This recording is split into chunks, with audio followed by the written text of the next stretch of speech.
I did an inner child meditation today, and the whole situation that happened, I remembered. I've always remembered it, but I did not remember the emotions that got stuck as a result of it. I was 4 years old, and the next door neighbors had some friends over, and one of the friends, scruffy looking dude, gave me a silver dollar.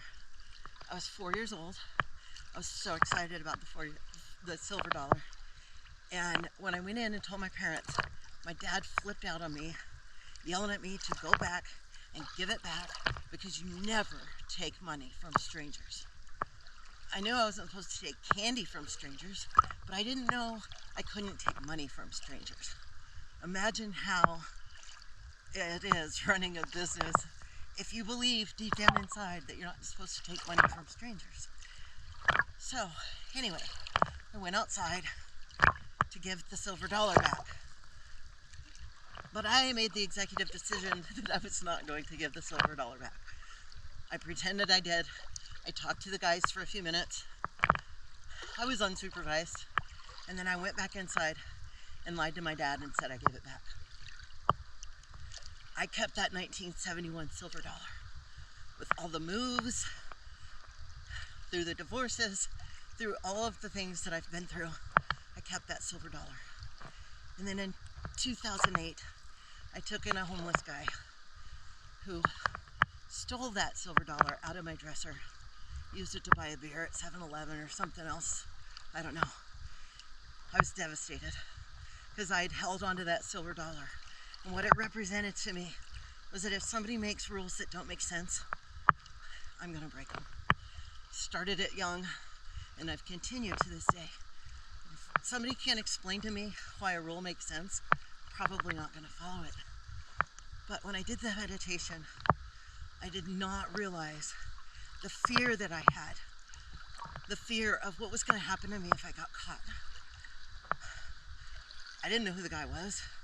And then 2 years later, we moved away. Couldn't give it back then. I was 4 or 5 years old, you know? So, not just the fear of what would happen if I got caught, but the guilt for lying to my dad, the shame, all of those things that just got stuck inside my body. And I had no idea that they were still affecting me now. So, in the meditation, I ended up crying and picking up my little 4-year-old and telling her how proud I am of her because she did what she knew was right in her heart, not following some silly rule that my dad made up. And Saturday, 2 days from now, marks 25 years that my dad's been dead. And it'll be a huge, huge, huge blessing for the rest of my life that I've let that go. I just ran into something big and hard. I think it was the drain pipe. But current's going pretty strong. Anyway, I encourage you to figure out what you need to do. Do an inner child meditation. Go in and ask that little girl, that little boy, what it is that they want you to know. And tell them how you feel about it now.